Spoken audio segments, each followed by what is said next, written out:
Salut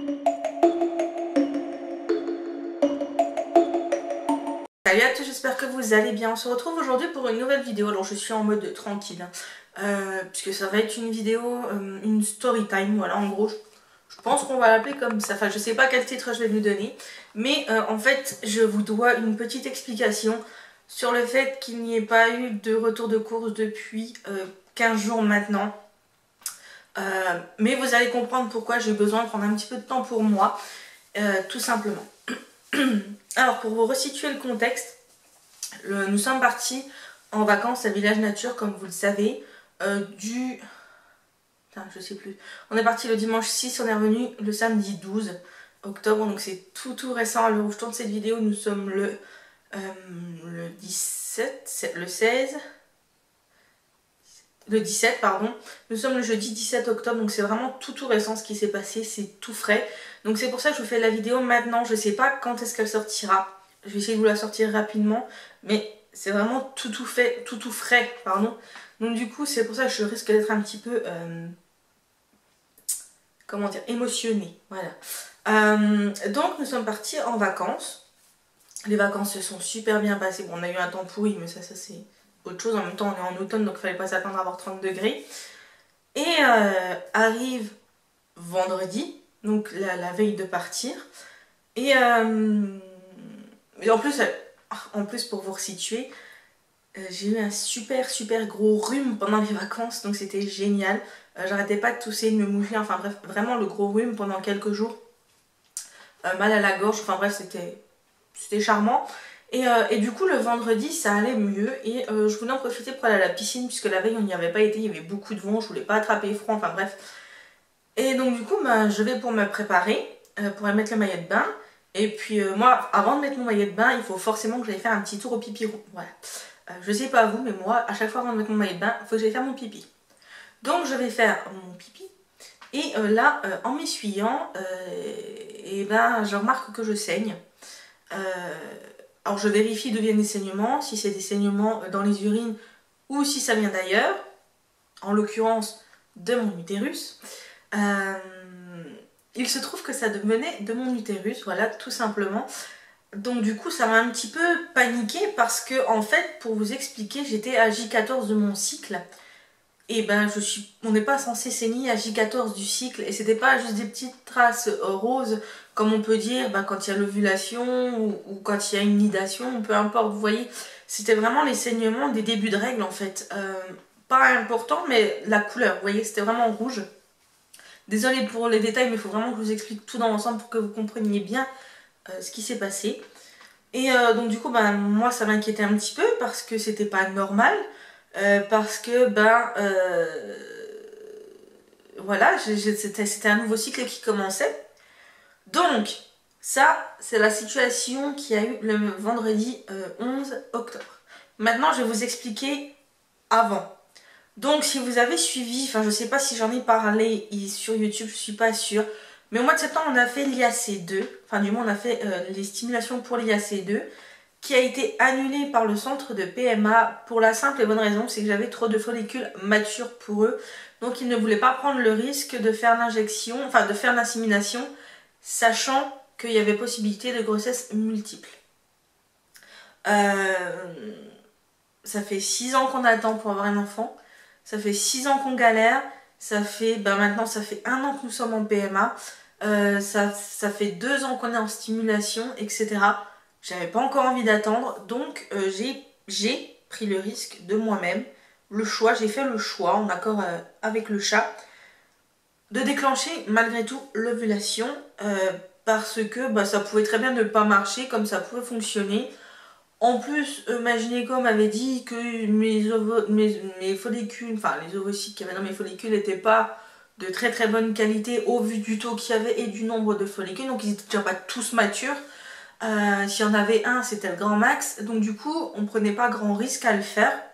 Et ça se trouve, ça aurait marché ou ça n'aurait pas marché. Hein. Je veux dire, personne ne peut certifier le résultat de ce choix. Donc du coup, je fais cette injection. Nous faisons les câlins et je prends du Faston comme d'habitude à J18 pour faire venir mon cycle, parce que si je ne le prends pas, mon cycle normalement ne vient pas naturellement. Enfin du moins c'est comme ça depuis...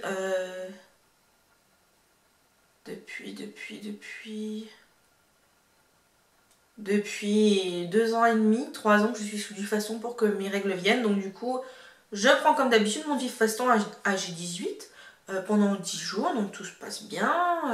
Et à J28 du cycle, donc très étonnamment, je commence à avoir des petits saignements. Donc ce qui annonce l'arrivée des règles pour moi. C'est vrai qu'elles sont arrivées un peu plus tôt que d'habitude. D'habitude, c'était plus à J32 qu'elles arrivaient. Donc les saignements, ça pouvait arriver à J30 par là. Là, c'est arrivé à J28, donc ça m'a paru un peu tôt, mais bon, après, pourquoi pas, hein, vous savez, le corps est tellement fait bizarrement que des fois j'ai des cycles de 37 jours et des fois j'ai des cycles de 30 jours, donc bon, voilà, je suis entre J30 et J35 de cycle, donc voilà, c'était pas non plus étonnant pour moi. Et elles sont vraiment arrivées à J30, donc le 28 octobre 2019. Elles ont duré 6 jours, pour tout vous donner. Elles étaient comme des règles normales, donc abondantes, des douleurs, enfin tout ce qui va avec les règles en fait normales. Donc bah, pour moi, mon cycle était reparti. Donc j'étais bien contente de les avoir eues avant les vacances, pour être tranquille en vacances. Et donc du coup, bah, nous voilà le vendredi 11 octobre à J14 du cycle avec des saignements. Et ça faisait à peu près une bonne semaine et demie, pour pas vous dire de bêtises, je dirais même 15 jours, que j'avais comme une douleur par intermittence, un point de côté, un pincement, comme si on m'enfonçait une petite lame de couteau, enfin je sais pas comment vous expliquer, du côté droit, voilà, comme un point de côté, voilà, je vais vous dire ça, comme un point de côté du côté droit, par intermittence, qui était plus présente quand je faisais un effort un peu plus important, et qui s'en allait et qui revenait, c'était pas régulier, voilà, c'était pas une douleur constante ni régulière, mais qui était quand même présente par-ci par-là, voilà.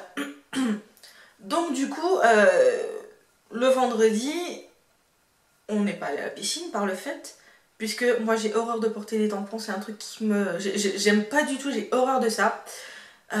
Et puis bah du coup j'avais un petit peu mal, donc on s'est reposé, j'ai fait une grosse sieste, 1 heure et demie, je devais être claquée. Ça, plus le rhume, plus les insomnies que je me suis tapé les 15 derniers jours, c'était la totale, donc du coup j'étais fatiguée. Donc je me suis reposée, on a fait une sieste, et après ça allait mieux, j'avais plus mal. Donc on a été se promener, bref, la journée passe, et moi ça m'inquiétait un petit peu parce que, bah, comme je vous dis, à J14 c'est pas trop normal d'avoir des saignements. Et les seules fois c'est que j'avais des saignements comme ça en plein milieu sans forcément que ce soit un cycle, c'était quand mes règles n'étaient pas là et que je devais prendre du faston pour qu'elles viennent et que je pouvais rester plusieurs semaines sans avoir mes règles. Je vous remets la vidéo, c'est que je vous explique tout ça ici si jamais vous ne l'avez pas vu. Et donc du coup, je mets un petit message sur 2 groupes de PMA où je suis, et les filles me parlent de peut-être une grossesse, etc., de faire un test. Bon, étant en vacances, je ne pouvais pas le faire. Donc ben, la journée se passe, la nuit se passe, le lendemain matin bah, c'était jour de départ, toujours les saignements présents, plus ou moins abondant au début, hein, je veux dire, au début la serviette elle aurait pu faire la journée largement, il n'y avait quasiment rien dedans, voilà. Donc du coup c'était vraiment très très bizarre, en fait ça faisait comme les saignements que j'ai avant d'avoir mes règles, voilà. C'est très très étrange, mais ça faisait le même effet pour moi. Et le samedi, en rentrant, bah, ça me turlupinait, donc j'ai réfléchi. Et je dis au chat, écoute, on va passer à la pharmacie, on va aller chercher un test, au cas où pour vérifier, on ne sait jamais, au moins comme ça on sera, déjà ça sera ôté, cette angoisse, et après moi je prendrai rendez-vous avec la gynéco pour voir ce qui se passe, parce que c'est pas normal. Et donc du coup, on va à la pharmacie, c'est le chat qui a été, moi j'étais dans la voiture, après 4 heures de route, j'avais pas envie de me taper l'attente à la pharmacie. Je lui dis écoute, tu prends le test le moins cher, surtout que pour moi ce serait négatif, donc du coup je voulais pas mettre 10 € dans un test de grossesse qui allait se révéler négatif. Donc il en prend un basique, on rentre, en plus j'avais super envie de faire pipi, donc ça tombait super bien. Ça faisait 2 heures que je n'avais pas fait pipi, donc bon voilà, c'était très très bien. Je fais mon test. Et là, vois pas que ma surprise quand j'ai vu que le test était positif. Vraiment, je vous assure, le test était positif. La barre était là, légère mais elle était là, donc ça devait être le début. Et Et ben là je suis tombée sur le cul en fait. Je savais pas quoi faire, je suis restée bouche bée. Si vous avez suivi en janvier 2018, j'ai déjà fait une fausse couche. Et ma gynéco m'avait dit, d'ailleurs je vous mets la vidéo ici si vous l'avez pas vue, hein. Et ma gynéco m'avait dit saignement plus grossesse égale urgence. Donc j'ai dit au chat, écoute, on a deux possibilités, soit on va faire une prise de sang au laboratoire et on avisera lundi, soit on va directement aux urgences, enfin on va directement en consultation à l'hôpital aux urgences, voilà. Donc on est allé aux urgences de l'hôpital de Belfort, voilà, tout simplement, qui est à une demi-heure de chez nous, qui est plus proche que celui que l'autre, c'est que j'avais été pour ma fausse couche, et qui est mieux en plus. Donc du coup, on arrive aux urgences, je vais faire mes étiquettes, enfin bref, elle m'envoie au service urgence gynécologique. Donc j'y vais, on rentre. Et en fait, c'est au même endroit qu'il y a les salles de naissance. Donc autant vous dire que quand vous voyez débarquer des femmes enceintes, vous avez un petit peu les... C'est pas trop bien fait, vous voyez, ce genre d'endroit. Bref. Et donc du coup, j'arrive, j'explique mon cas. Je suis d'abord vue par une sage-femme qui me demande qu'est-ce qui se passe, qui me prend ma tension, ma température, enfin voilà. Et après, je suis vue par l'interne. Donc l'interne, elle me fait une échographie et elle me fait une prise de sang pour voir le taux de bêta-HCG. Et donc à l'écho, elle ne voyait rien, bien évidemment, c'était le tout début, donc il n'y avait rien du tout à voir. Moi j'avais compris qu'il n'y avait rien dans les trompes enfin que tout était normal, donc déjà ça au début ça m'avait rassurée. Et puis donc on fait la prise de sang, on a attendu 1h30, donc autant vous dire qu'on rentrait de vacances, on a fait 4 heures de route, on était rentré chez nous un quart d'heure, on avait refait une demi-heure de route pour aller à l'hôpital, on avait attendu, on en avait marre, on était fatigués. 1h30 après, je reçois les résultats de la prise de sang qui s'avèrent positifs, avec un taux de bêta-HCG à 259,9, donc 260. Donc autant vous dire que j'y croyais pas, vraiment. Mais il y avait toujours les saignements et je sais pas pourquoi, mais en mon fort intérieur, je savais très bien que il y avait quelque chose qui n'allait pas. Que c'était pas une réjouissance, qu'il fallait pas que je me réjouisse trop vite en fait. Donc elle me dit, s'il y a des caillots, des saignements plus forts, ou si vous avez plus de douleurs qui passent pas, vous revenez. Donc le soir on va manger chez ma maman, j'esquive un petit peu la chose, je l'avais prévenue parce que on allait arriver en retard, et je lui avais dit que on savait pas ce qu'il y avait pour l'instant, que j'aurais des examens à passer lundi, enfin voilà. Donc du coup elle m'avait fait une ordonnance pour refaire la prise de sang pour voir le taux qui augmentait bien. Et comment mince, je sais plus. Donc oui, donc je rentre à la maison, on va manger chez mes parents. Le soir on rentre, j'étais HS, on s'est endormi dans le lit en 2 minutes top chrono, il n'y avait plus personne tellement qu'on était fatigués. Ça, toutes les émotions, etc. Le contre-coup de la nouvelle que j'ai pas eu le temps d'assimiler en fait. Mais vous allez voir pourquoi. Et dimanche, en me levant, en allant faire mon petit pipi du matin comme tout le monde, là c'était plus des saignements, il y avait des caillots de sang en fait. Mais sans douleur. Donc du coup je me suis dit en moi-même, j'étais triste parce que je pensais que c'était une fausse couche. Honnêtement, pour vous le dire, je pensais que je refaisais une fausse couche. Pour moi c'était ça. Donc du coup j'étais un peu triste, mais en même temps je garde un petit peu espoir puisque j'ai lu des témoignages de femmes qui ont eu des gros saignements au début de leur grossesse et tout s'est bien passé. Donc comme quoi voilà, ça dépend des personnes. Donc du coup je voulais garder espoir quand même un petit peu, tout en me préservant moi pour pas souffrir si jamais c'était pas bon. Donc du coup on passe le dimanche tranquille. Le chat était très inquiet pour moi, vraiment. Lundi je vais faire ma prise de sang, j'ai les résultats, le taux était à 284 donc il avait pas beaucoup augmenté, voilà. Voire quasiment pas bougé, hein, je veux dire, augmenté de 24 unités c'est pas grand chose vraiment. Et je devais y retourner le mercredi puisque j'avais un rendez-vous, donc du coup pour moi c'était hier. Hier soir j'avais un rendez-vous aux urgences, donc du coup je vais faire ma prise de sang hier matin. La prise de sang, je regarde le résultat, 367, enfin 366 sacs, 367 hein. Et je me demandais pourquoi ça augmentait. Donc j'ai ressorti mes analyses que j'avais eues lorsque j'ai fait ma fausse couche. Et c'est vrai que ça avait aussi un petit peu monté avant de baisser. Donc je me dis, ouais, ça doit être ça. Il y a pas de... Pour moi, ça pouvait pas être autre chose. La douleur lundi est revenue. Ouais, mon point de côté est revenu lundi pendant bonnement 20 minutes. À chaque fois que je respirais, ça me faisait mal. Mais après, c'est parti. Donc du coup, bah, j'avais rien pris pour soulager la douleur, hein. Et hier, je suis allée à mon rendez-vous à 17h. Pour moi, c'était une fausse couche. Vraiment, j'étais partie dans cette optique-là. Je m'étais faite à cette idée-là, vraiment. Alors, entre samedi et mercredi, je n'ai pas versé une seule larme.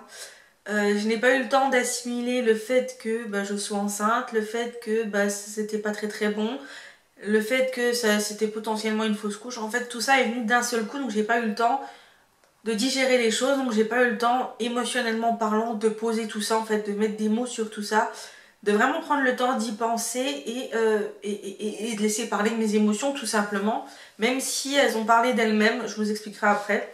Mais donc hier, j'arrive au rendez-vous, j'étais toute seule, le chat travaillait, donc il ne peut pas venir avec moi, donc j'étais toute seule. J'arrive en consultation, donc c'était une autre interne. Donc elle regarde un petit peu, mon taux. Elle me dit bien qu'il n'augmente pas comme il faut, mais qu'il augmente. Elle me fait une écho et en fait pendant l'écho, je la vois un petit peu tiquer sur le côté droit en fait, puisque c'est là aussi que j'ai des douleurs. Je lui dis que j'avais eu des douleurs, etc., que j'avais des douleurs, et elle regarde du côté, elle passe un peu plus de temps du côté droit. Donc mes ovaires sont normales, l'utérus est bien, il n'y a rien dedans. Et en fait, à côté de mon ovaire, elle a vu une petite masse de 23 mm par 16, si je me souviens bien, juste à côté de mon ovaire droit, en fait, au bout de la trompe. Donc une masse qui n'avait rien à faire là. C'est vulgairement, c'est peut-être un peu cru, mais c'était un tas de cellules, en fait, voilà, c'était c'est le début de la grossesse qui se trouvait là, qui n'avait pas migré jusqu'à l'utérus avant de s'implanter, tout simplement. Donc de là, bah, quand elle m'explique tout ça, je vous avoue que je me suis effondrée. J'ai commencé à pleurer.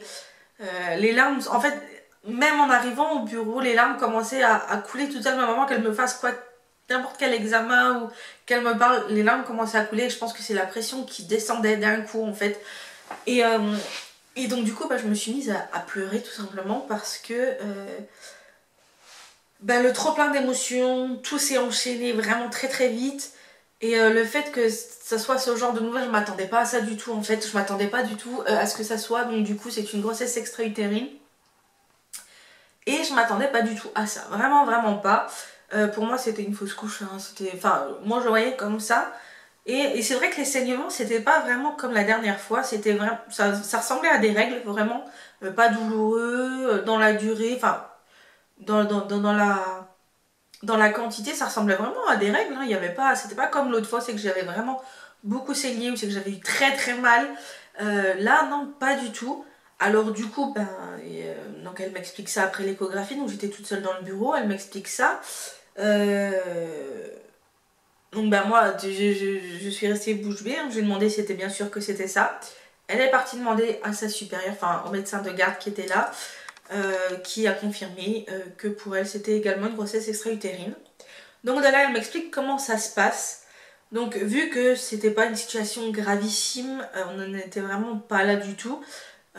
Ça se traite par un médicament, c'est le métro... je sais plus quoi, enfin bref, c'est un médicament, une injection. Ah oui, et j'avais oublié de vous dire, mais le samedi j'ai également eu mon injection de Refilac, sachant que je suis A négatif et que le chat est un résus positif. Donc du coup, pour toutes les femmes qui sont à résus négatif, je sais pas si c'est pour tous les négatifs, mais je sais que pour les A-, comme moi, les A négatifs, on reçoit à chaque grossesse, peu importe le déroulement de la grossesse, une injection de Refilac, surtout quand il y a des saignements, puisque en fait, le fait d'être résus négatif par rapport à un père qui est un résus positif, en fait le corps peut prendre la grossesse pour un corps étranger et le combattre et le détruire en fait tout simplement.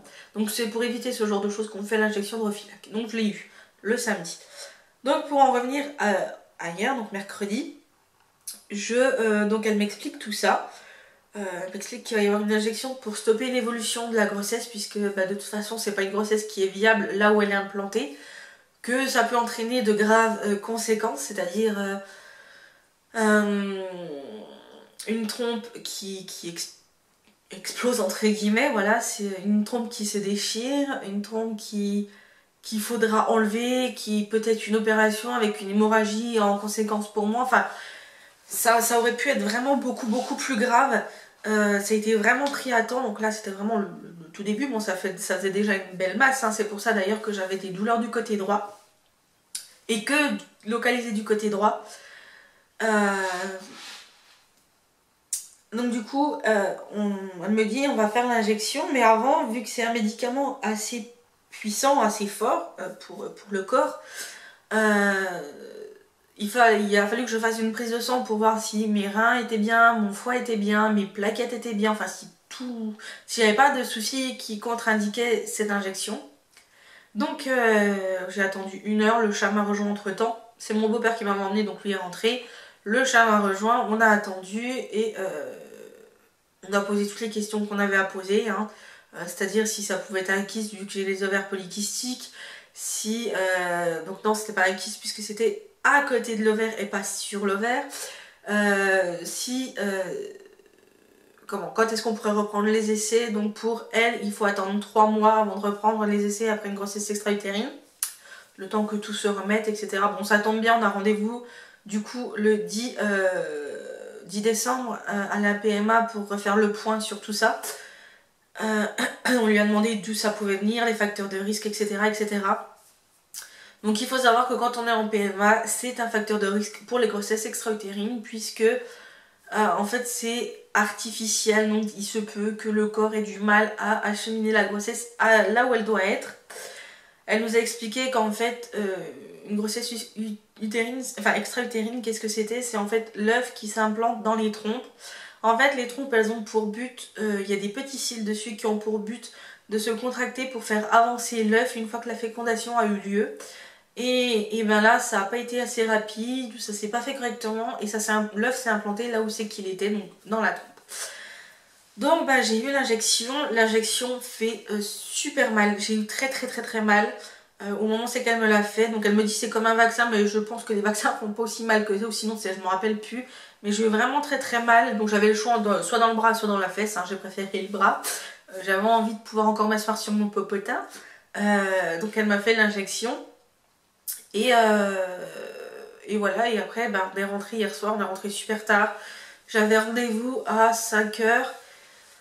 On est rentré, il était 8h30 à la maison, 8h30, 9h moins le quart, on était à la maison, voilà. Donc autant vous dire que ça a pris du temps. Donc là, j'ai eu l'injection, donc ça va stopper la grossesse, bien évidemment, l'évolution. J'ai une échographie à faire lundi pour contrôler que ça fonctionne bien. Faut que j'aille me coucher, je suis désolée. Je disais, j'ai un contrôle à faire lundi, j'en ai un autre à faire jeudi. Et jeudi, j'ai également une prise de... jeudi ou mercredi, je sais plus. J'ai également une prise de sang à faire pour contrôler que mes reins, mon foie, etc. tout va bien par rapport aux médicaments et voir si le taux de bêta-HCG en fait descend bien, voilà, que ça fonctionne bien. Donc du coup, on verra, je pourrais vous en dire plus un peu plus tard pour ce qu'il en est. Donc voilà, malheureusement, j'étais enceinte. Voilà, alors que je ne le savais pas du tout. Et dans la même foulée, après je faisais une grossesse extra-utérine alors que je ne m'y attendais pas du tout. Voilà. Donc ça a été très compliqué pour moi ces 5 jours. Je vous assure que ça n'a pas été facile. Donc c'est pour ça que j'ai tourné le retour de course, hein, bien évidemment. Et maintenant je vais vous parler un petit peu de mon état psychologique face à tout ça, après tout ça.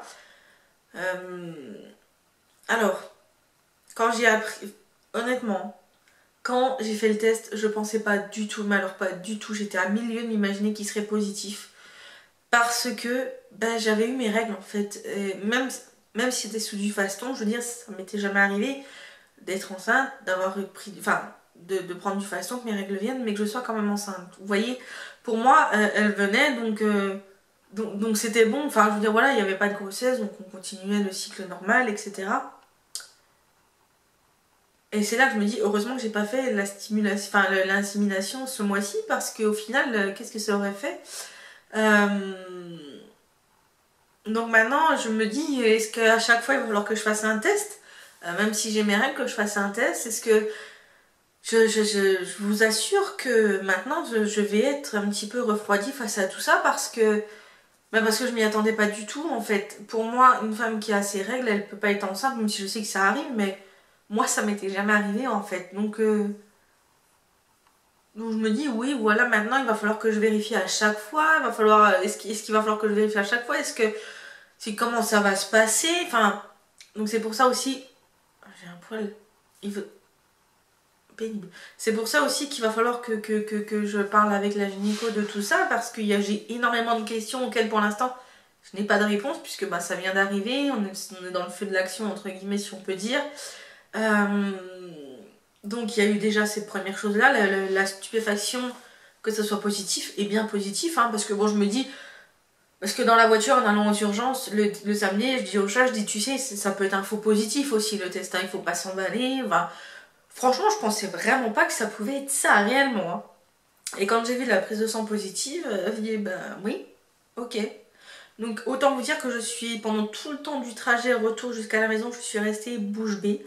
J'ai pas réalisé en fait, j'ai pas eu le temps de réaliser que j'étais enceinte, vraiment. Et, euh, et quand j'ai vu les caillots dimanche, bah alors là je me suis effondrée. Et c'est là que j'ai commencé en fait à me protéger, même si j'avais déjà commencé un petit peu avant, mais en me disant, écoute, les saignements avec des caillots c'est pas normal. Enfin, pour moi, c'était pas normal, même si certaines filles diront que elles ont eu le cas et que pour elles c'était normal, que tout s'est bien passé. Moi, je sentais que c'était pas le cas pour moi. Euh, c'est très étrange dans le genre de situation, puisque j'ai l'impression qu'en fait, involontairement, on ressent les choses dans le sens où ma tête et mon corps savaient très bien, et ils le savaient, qu'il fallait que je me protège et qu'il y avait quelque chose qui se passait. Ils le savaient très bien. Moi, non, j'en étais pas consciente, mais dans mon inconscient et mon corps le savaient très très bien. D'ailleurs, mon corps me l'a prouvé. Je veux dire, j'aurais pas eu ces saignements-là, jamais, mais au grand jamais, je n'aurais consulté et j'aurais pensé à faire un test. J'aurais repris mon Dufaston mardi comme c'était prévu, et puis voilà, j'aurais continué ainsi de suite sans me poser de questions en fait. Donc c'est là que je me dis, la nature et le corps est bien fait malgré tout ce qui est arrivé, que le corps est bien fait et que bah, ma foi, eux ils savaient en fait, eux ils le savaient. Alors après ça, quand il y a eu les saignements, quand je me suis dit, quand j'ai réalisé un petit peu et avec les saignements et tout ça, il y a eu beaucoup de culpabilité qui est arrivée. Parce que bah, on a profité des vacances, donc je veux dire, on était dans le jacuzzi, on a fait le simulateur 6D qui bouge pas mal, qui est interdit aux femmes enceintes, on a pas mal marché, euh, on a vraiment profité et c'est vrai qu'il y a eu un moment, enfin même pendant un petit moment, hein, jusqu'à hier, hein, pour rien vous cacher, où je me suis dit c'est peut-être toi qui as fait quelque chose de mal, c'est peut-être toi en déclenchant l'ovulation malgré le refus des médecins qui a fait que ça se soit passé comme ça. Est-ce que c'est parce que en vacances on a profité, on a marché, on a forcé un petit peu? Est-ce que c'est ça? Est-ce que c'est parce que t'as été malade? Il y a eu beaucoup beaucoup de choses qui m'ont... où je me suis culpabilisée en fait de me dire que c'était de ma faute tout ça. Euh, et puis hier en discutant avec le médecin, enfin l'interne, elle me dit non, enfin vous auriez rien pu faire, il n'y a rien que vous ayez fait qui explique et qui justifie ce qui s'est passé. C'est la nature, c'est comme ça. Alors, une fois passée cette culpabilité, eh ben vient en fait la colère. En fait, j'étais très en colère. Après, une fois que les larmes se sont un petit peu arrêtées de couler, on va dire, parce que hier après-midi, enfin fin d'après-midi, j'ai quasiment pleuré allez, de 5h45 à 8h, on va dire ça comme ça, voilà, j'ai beaucoup pleuré. Mais entre-temps, la colère est arrivée aussi. L'incompréhension, la colère, le désarroi aussi. Je me suis demandé, mais qu'est-ce que j'ai bien pu faire à l'univers pour que les deux seules accroches que j'ai, y ait un souci qui se passe, quoi. Enfin, je sais pas, mettez-vous à ma place, ça fait 6 ans que vous essayez. vous avez des piqûres, des traitements, des médicaments, des rendez-vous médicaux, tout est super médicalisé, super encadré. Les 2 seules fois où ça marche, c'est en dehors de ce cadre-là, en fait, au final, puisque quand j'ai fait ma fausse couche en janvier, j'étais pas sous traitement. Là, l'insémination n'avait pas eu lieu, même si j'avais eu la stimulation, mais l'insémination n'avait pas eu lieu. Et les 2 seules fois où ça marche, la première, c'est une fausse couche, puisque c'était un œuf clair, et là, c'est une grossesse extra-utérine. Alors, à un moment donné, qu'est-ce que j'ai bien pu faire à l'univers, à la terre entière, je sais rien, moi, au destin, à qui vous voulez, mais qu'est-ce que j'ai bien pu faire pour que toutes ces merdes, entre guillemets, m'arrivent? Qu'est-ce que j'ai bien pu faire, vraiment? Je me suis vraiment posé la question, et je me la pose encore, hein, je suis encore en colère contre tout, en fait, contre l'univers, je suis en colère contre les gens qui arrivent à avoir des enfants sans souci, même si je devrais pas, parce qu'eux, ils ont rien demandé, mais c'est un sentiment que j'ai et que bah, il faut que ça sorte, parce que si je le garde enfermé, bah, je vais ruminer. Je suis en colère contre les gens qui ont des enfants et qui s'en plaignent. Je suis en colère contre tout le monde, contre tout. En fait, j'ai l'impression, même si je sais qu'il y a des situations bien pires que les miennes, hein, je veux dire, sur les groupes de PME où je suis, je vois des filles qui vivent des choses vraiment beaucoup plus douloureuses que moi, mais je pense qu'on a chacune notre peine et qu'on a chacune le droit de l'exprimer. Et là, bah, moi, pour le moment, c'est la colère contre tout, en fait. Voilà, contre le destin, contre l'univers, contre qui vous voulez. Mais voilà, pourquoi, bon sang de bonsoir, pourquoi ça finit toujours en cacahuète? Mais pourquoi? Sérieusement, je me pose la question, pourquoi j'ai pas le droit d'avoir une grossesse qui se déroule bien de A à Z? Est-ce qu'on va se taper tout ce qui peut arriver comme cacahuète? Est-ce que... Enfin, franchement, maintenant, je me pose la question. Je me dis, mais comment je vais pouvoir gérer les futures potentielles grossesses que je pourrais avoir? Parce que déjà là, je stressais, j'appréhendais par rapport à la fausse couche. Mais maintenant, il va falloir que je me méfie aussi de la grossesse extra-utérine, puisque de ce que m'a dit l'interne, quand on a fait une grossesse extra-utérine, on est un petit peu plus surveillé au début de la grossesse que les personnes qui n'en ont jamais fait. Donc voilà, enfin, il y a tout ça qui va faire encore plus d'appréhension, encore plus de stress, encore plus de questionnement. Et à un moment donné, je me demande, bah, qu'est-ce que j'ai bien fait? Enfin voilà, c'est vraiment la question, enfin de toute façon vous l'avez compris, c'est la question qui revient là. Qu'est-ce que j'ai fait pour que ça arrive? Vraiment. Est-ce que j'ai pas de chance? Est-ce que j'ai fait un truc de pas bien dans ma vie et le destin se venge? J'en sais rien. Pourtant, je suis pas une personne méchante. Je suis pas une personne qui fait des coups bas aux gens. Je suis pas une personne comme ça. Enfin, je veux dire, voilà, je comprends pas. Vraiment, je comprends pas. Et c'est très très frustrant de pas comprendre. Et je sais, alors ce qui est paradoxal, hein, c'est je sais qu'il n'y a pas d'explication à ça, puisque bah, c'est la nature, hein. C'est la vie, ça arrive, c'est la faute à pas de chance. Je sais très bien qu'il n'y a pas quelqu'un qui m'en veut, mais c'est...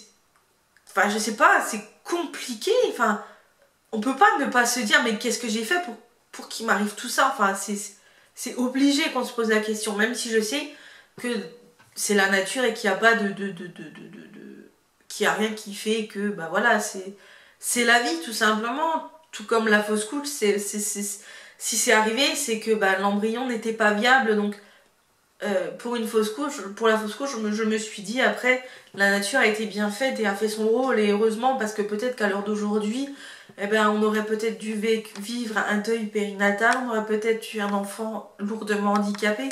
Enfin voilà, pour la fausse couche, je trouve tout ça, mais pour la grossesse extra-utérine, c'est vrai que j'ai du mal à relativiser, dans le sens où, et ben là, c'est vraiment la faute à pas de chance, et ça, je comprends pas en fait. Moi, je suis une personne très terre à terre, entre guillemets. C'est-à-dire que il faut qu'il y ait une réponse à ma question. J'ai du mal à concevoir que c'est juste, bah, c'est arrivé parce que c'est arrivé, en fait. Je suis une personne qui raisonne avec la logique et pas avec l'irrationnel, en fait. Voilà, tout simplement. Donc du coup, voilà, c'est assez compliqué, vraiment. Là, en plus, c'est tout frais, tout neuf. Donc autant vous dire que bah, là, aujourd'hui, j'accuse le coup de tout ça. Je suis fatiguée. Là, je me suis fait une beauté pour vous cacher un petit peu la misère que c'était. Hein. Voilà. Donc c'est ce qui m'est arrivé là. Donc je pourrais vous en dire un petit peu plus fin de semaine prochaine. J'avais fait un post Instagram où j'avais mis que c'était une fausse couche. Donc bah, au final non, c'est pas une fausse couche. C'est une grossesse extra-utérine. Qu'est-ce que je voulais vous dire d'autre? Bah, je pense que c'est tout. Je pense que c'est tout. Contrairement à la dernière fois quand j'ai fait ma fausse couche, là j'en ai parlé immédiatement à ma maman. Voilà, j'ai pas voulu cacher les choses. Au début, bah, je lui ai dit que c'est une fausse couche parce que c'était ce que je croyais que c'était au vu du taux de lundi. Là, je l'ai pas caché, je l'ai dit tout de suite. J'en parlerai avec elle, enfin avec mes parents ce week-end, avec mes beaux-parents ce week-end. J'ai envie de dire les choses, j'ai pas envie de les garder comme la dernière fois, j'ai pas envie que ça me hante pendant des semaines et des mois comme la dernière fois. J'ai envie de tourner la page, j'ai envie de reprendre les essais, même si j'ai envie de laisser un petit peu de temps. Hein. Déjà laisser du temps à mon corps, hein, on va pas le brusquer. C'est un petit peu Tchernobyl là-dedans en ce moment, donc on va pas le rebrusquer maintenant avec des traitements. De toute façon, il faut que j'attende 3 mois de ce qu'elle m'a dit. On verra ce que dit la PMA, mais de toute façon, c'est fini pour la fin de cette année, donc ce sera l'année prochaine. En espérant que 2020 soit notre année, parce que 2018-2019 ne l'a pas été. Alors, autant sur des choses, on a énormément de chance. On a de la chance de pouvoir partir en vacances, de pouvoir se faire plaisir, de pouvoir vivre correctement, mais autant là-dessus, je crois qu'on n'a pas de chance. Voilà. Sinon, bah, c'était tout. Oui, c'est tout ce que j'avais à vous dire pour l'instant. Donc je sais pas trop encore quel titre je donnerai à cette vidéo.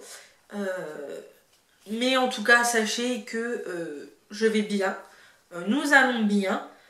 C'est l'histoire de quelques jours, je pense. Hein, je vous dis, c'est quand même quelque chose de fou, mais j'ai remarqué que tant que je suis pas passée devant le médecin et qu'il me dit pas par A plus B ce qui se passe, j'arrive à rester forte et à pas lâcher une larme et à être courageuse voilà, et à garder la tête haute. Et je sais pas pourquoi, mais dès que j'arrive devant le bureau du médecin, la fontaine commence.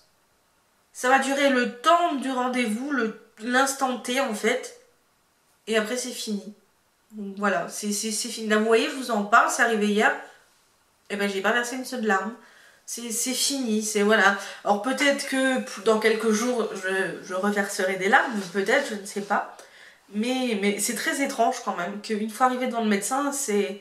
Est-ce que c'est le soulagement intérieur de se dire voilà c'est bon, c'est fini, maintenant on va poser des mots réels et on va être sûr? Est-ce que c'est le stress qui redescend? Je sais pas. Ah oui, et je voulais aussi vous dire comme quoi la nature est vraiment bien faite parce que j'ai eu ces saignements, j'ai consulté. J'aurais pas eu ces saignements, je n'aurais pas consulté. Donc en fait mon corps a vraiment très bien réagi et au final c'est là que je me dis bah ah oui c'est bien ce qui me semblait, je me suis bavée dessus. Je me suis mis du dentifrice. Et que au final... Ou du fond de teint. C'est du fond de teint. Oui, c'est du fond de teint. Et au final, qu'il a très très bien réagi et qui m'a averti, en fait, qui m'a alarmé. C'est là que je me dis que le corps humain est tellement bien fait que voilà, c'est pour ça que je vous dis mon inconscient le savait, mon corps le savait parce qu'ils m'ont envoyé des signaux en fait. Parce que sinon, moi jamais je vous dis jamais j'aurais pensé à ça, sans déconner, mais jamais de la vie.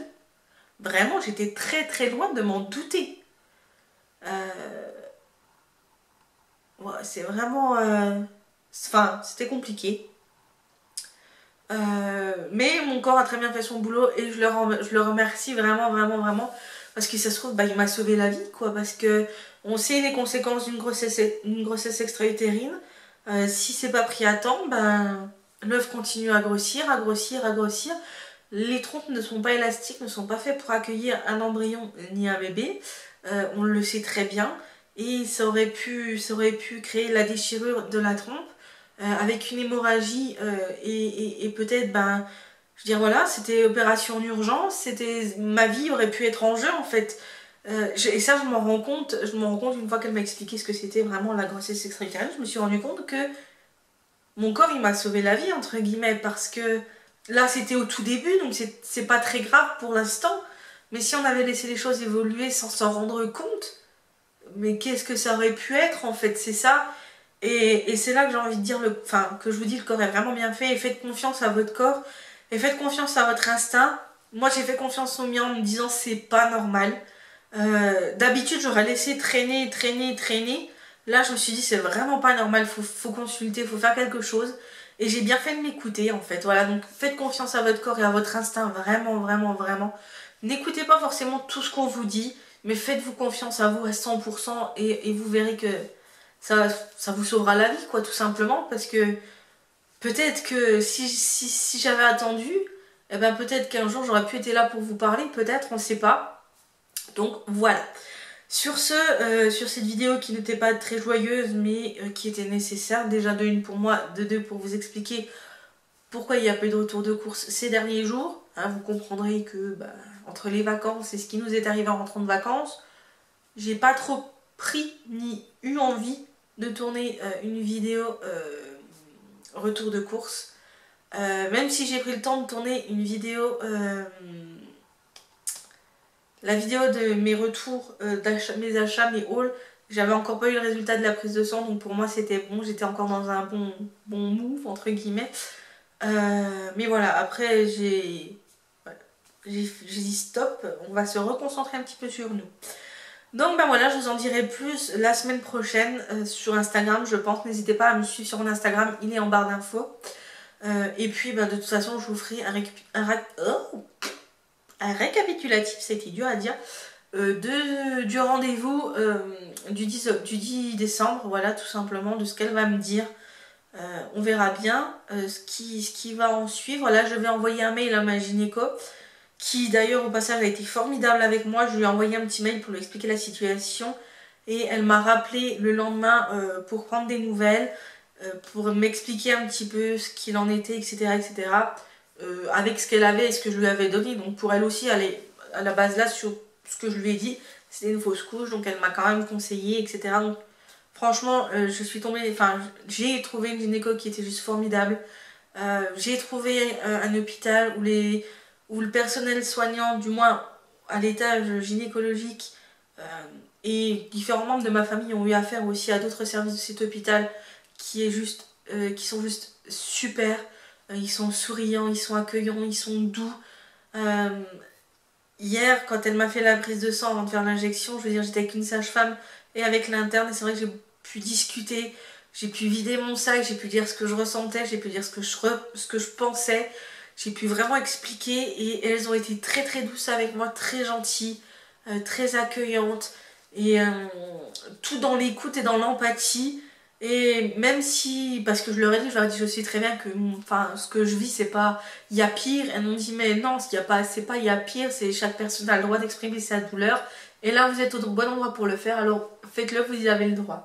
Et c'est vrai que ça, bah, ça fait du bien d'entendre ça, de ne pas entendre dire, mais c'est pas grave, ça arrive à plein de monde. On sait que ça arrive à plein de monde, on en est conscient, mais à un moment donné, on a aussi besoin, en tant que personne, de pouvoir évacuer cette douleur que nous, on ressent en tant qu'être humain. Et on sait qu'il y a pire dans la vie, hein, on en est conscient, hein, voilà, c'est pas le problème, mais je pense que peu importe la douleur qu'on a, on a le droit de l'exprimer à un moment donné, et il faut l'exprimer à un moment donné. C'est pas parce que le voisin le connaît pire que toi t'as pas le droit de dire que t'es pas bien, voilà, c'est... À un moment donné, il faut le dire, il faut se donner le droit de le dire, parce qu'après, ben, ça, plus ça, plus ça, plus ça fait une accumulation, et après, ben, on n'est pas bien, et j'ai plus envie de pas être pas bien. J'ai envie d'être bien, j'ai envie de pouvoir avancer dans ma vie, dans mes projets, et d'en parler, bah, ça libère, voilà, tout simplement. Donc c'est pour ça que j'ai pas attendu pour vous faire la vidéo, parce que bah, au moins, voilà, j'ai libéré ma parole, et maintenant je peux repartir sereine du bon pied, enfin repartir. On va attendre que tout soit fini, parce que là tout n'est pas fini, mais une fois que tout est fini, bah voilà, repartir du bon pied, et recommencer, et essayer de garder espoir même si c'est dur, et essayer d'y croire même si ben, pour l'instant moi j'ai du mal, mais le chat il croit pour nous deux, donc voilà. Il faut vraiment aussi être soutenu, ça aussi. Le chat me soutient et m'a énormément soutenu. J'ai essayé d'être forte pour lui, vraiment. J'ai essayé de pas montrer mon inquiétude tout au long de ces 5 jours, même si ça a été dur. pour moi, mais j'ai essayé de pas lui montrer mon inquiétude. Il était déjà assez inquiet comme ça. Et c'est vrai que les hommes, on les oublie généralement quand on fait une fausse couche ou une grossesse extra-utérine ou qu'on perd un bébé tout simplement. C'est vrai qu'on a du mal, enfin qu'on a tendance, pardon, à oublier les papas, les hommes, nos maris, nos conjoints, nos compagnons qui sont à côté de nous. Et c'est vrai qu'on a du mal, enfin que généralement on les oublie. On se concentre plus sur la femme, sur la maman. Parce que peut-être que la peine est un petit peu plus intense, mais faut pas oublier que il y a quelqu'un à côté de nous et que ce quelqu'un il souffre aussi et qu'il faut prendre ça en considération, qu'il a aussi peur, qu'il a aussi des questionnements, qu'il a eu peur pour nous aussi également. Le chat a eu extrêmement peur pour moi, qu'il a eu de la tristesse également, de l'inquiétude, qu'il a des questions. Enfin voilà, il faut pas les oublier. Donc du coup j'ai essayé de rester forte pour lui et on en a parlé. On en parlera encore s'il y a des questions. Et voilà. Donc tout ça pour vous dire, pour vous expliquer tout ça. Donc j'espère que malgré tout, vous aurez trouvé cette vidéo des conseils si jamais vous vivez cette situation, que vous ayez vécu cette situation. N'hésitez pas à le partager en commentaire, ça peut aider. J'espère que ça aidera les prochaines personnes qui vivront ça, même si je le souhaite vraiment à personne. Et puis je vous fais des gros bisous, je vous dis à très bientôt pour de nouvelles vidéos, beaucoup plus joyeuses cette fois-ci, beaucoup plus, voilà, pas triste, hein, ouais, enfin, c'est pas triste, voilà, c'était pas une vidéo pour vous faire pleurer ou pour que vous apitoyez sur mon sort ou que vous soyez, non, du tout, c'est vraiment pour vous expliquer ce qui se passe dans ma vie. Vous savez que je vous ai toujours partagé tout ce qui était important pour moi. Quand j'ai décidé d'ouvrir la catégorie PMA, c'était pour tout vous partager. Ça en fait partie. Je pense que ça aura des conséquences sur le futur déroulement des protocoles, etc., etc. Donc il fallait bien que je vous en parle pour que vous compreniez bien le pourquoi du comment pour la suite. Donc voilà, sur ce, je vous fais de très très gros bisous. Je vous dis à très bientôt pour une prochaine vidéo. Et surtout, prenez soin de vous. Ne vous inquiétez pas pour moi, je prends soin de moi, je vais me reposer, je vais passer à autre chose, je ne vais pas m'apitoyer sur moi, ne vous inquiétez pas. Donc gros bisous à vous et surtout prenez soin de vous. Bisous.